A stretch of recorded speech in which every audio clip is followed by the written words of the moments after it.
Hi, I'm Victoria Seed and I'm coming to you from the Vesta Approach in Manchester in the UK. And this week, the 10 at 11 session, which I post every Friday at 11 o'clock, is the 6 things that people in recovery can do to help their families recover with them. And I was umming and ahhing about whether to cover this week. But I thought, yeah, actually, I'm going to. A few weeks ago, I covered, the session covered 6 ways to support your loved one in early recovery. So why not get families working together to support each other? And some people might say, well, do you know what? In early recovery, the person in recovery can only focus on themselves. But I'm sorry, I don't believe that. I think that if you are a person in recovery, then what we need to be considering is recovery for the family, not just the person in recovery. And that means that the person in recovery does have to give some consideration to the other people around them who are usually the reason that they've entered recovery in the first place. Now, recovery can be really, really kind of selfish in terms of having to focus on yourself, your own needs, your own triggers, cravings, whatever it is. And I totally get that. I've done this work for nearly 2 decades. I've worked with lots of people and supported them through their own recovery. But we've got to think family, because it really and truly does make it easier for everybody within it to recover together. And that's what this session's about. So I do these sessions every week, most weeks at 11 o'clock on a Friday. And in my work, I help families worldwide to recover from and with a loved one's addiction. Now, if you are struggling with a loved one's addiction, please hop over and join my group. It's called Not My Addiction, and it is a free, lovely community for professional women and business owners who are going through this recovery journey together. So get over there and join us if you can.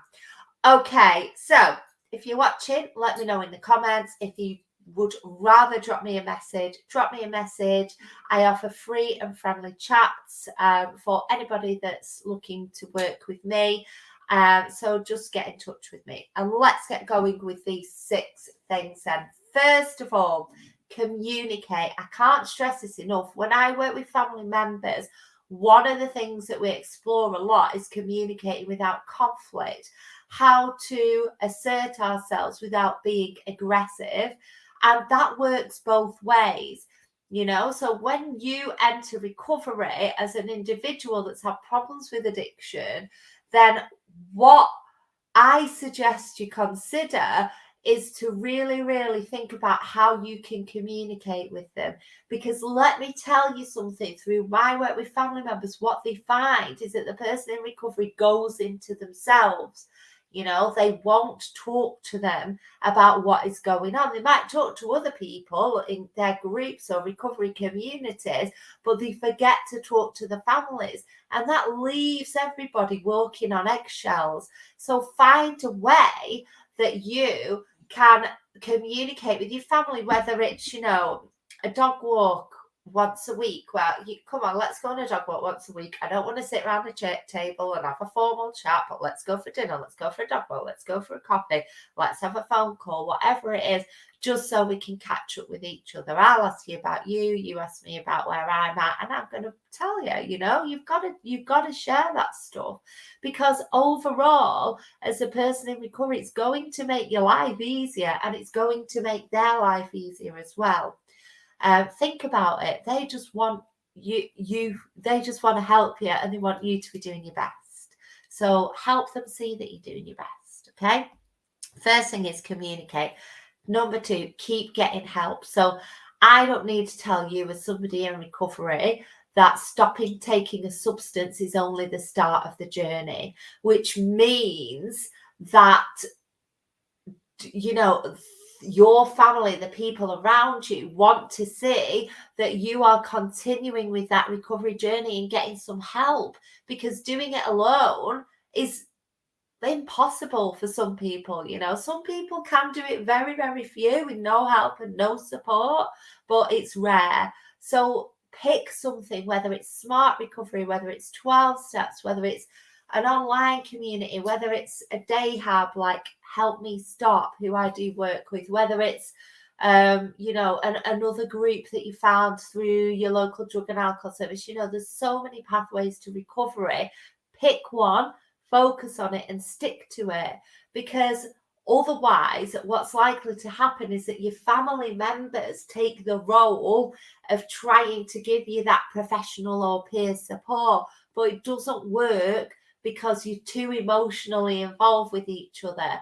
So you go and do your stuff, show them you're doing your stuff, and then that is going to encourage people to know that you are making that change and be able to build that trust up again. Okay, so the second thing is keep getting help. The third thing is, don't forget your role in the family and the impact that your use has had on them. So I was thinking about how I was wording this, but I'm just saying it as it is. When an individual uses drugs and alcohol, it affects everybody around you. Okay, and I'm not trying to make you feel guilty or put you under any pressure, but it does, and you probably know that anyway.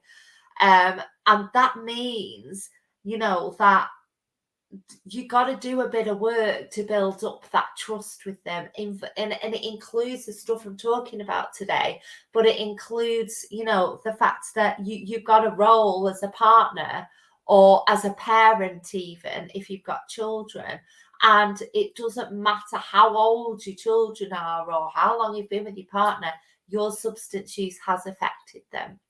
So what I would do is find out, look at sites like AdFam or NACOA or my work that I do, and think about, really dig deep and think, I understand now where they've been, because in sobriety or abstinence or cutting down or whatever it is you've done for your recovery, you've got a bit of a clearer head to consider other people. So please do that.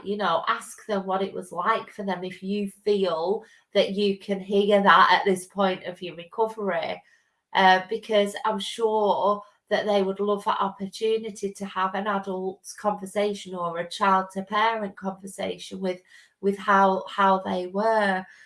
And another point to just mention here is that just remember that if you're in recovery and you suddenly start parenting and things like that and putting in all these strict boundaries and stuff, that's going to be hard for children and the people around you. So you've got to go back to point one and communicate about how you all want life to be like. You might live with family members, partners, you might not. So you've got to listen and hear each other and find a common ground. And that's the place that you move forward. It's not just about you and what you want, okay? Or them and what they want. So it's meeting in the middle, planning to move forward. Number 4 is, remember the people around you are unlikely to recover at the same pace as you. So again, crucial, because there is that cycle of change, and you may well be in action or even in maintenance years down the line, but your family is still back here, impacted by where they were when you were using. Yes, stopping, changing and making changes in substance use gives somebody the respite from the continuous worry and stress, but then they've got to have that time to process what has happened to them, because it is traumatizing for everybody and it's hard, So remember that, where you're going on your journey, everyone else has got to get their help to catch up as well. And they might never catch you up, but you've got to do that work together to communicate so that you're all on a level. Okay. Number 5, learn to solve problems without substances together. Okay. So now that without your substance, you've got to transition to learn to solve problems without the substance. So this is a big topic. I might do a separate session on it, but ask them for help, tell them what you need, ask them what they need. You might not be able to provide that for them, but you might be able to find somebody that can. Because you'll know about the recovery community, or probably more about recovery than quite a lot of the time than your family members do. So help them out.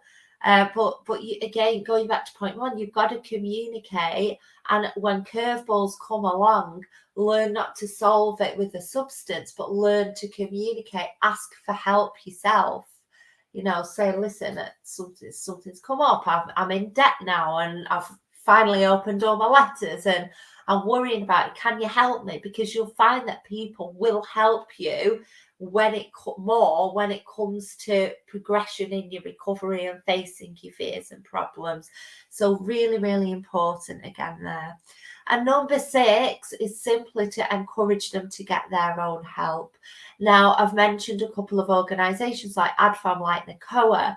There are private services like mine where each member of the family can get their own help and support, because that you getting your own help and support as somebody in recovery, it's equally as important for your loved ones to get that as well. And once everyone in your family is getting their own professional or peer support, whatever it is, you can come back together and work through things together. Okay? So please encourage your family members to do that themselves as well. There might be something through your local community drug and alcohol team that they can access, or ADFAM have a search function for services in local areas. You just pop your postcode in and that's it. And if you want, tell them to come into my group. I have this free group. It's for women, so it's usually mums and partners that come in, sometimes adult children. It's at 18 plus in my group, but this is my group, not my addiction. So come and join. And if you've got any questions about your own recovery, or your loved one's recovery or family recovery, pop it in the comments or drop me a message and I will be more than happy to help. Okay, I'll see you next week. Bye-bye.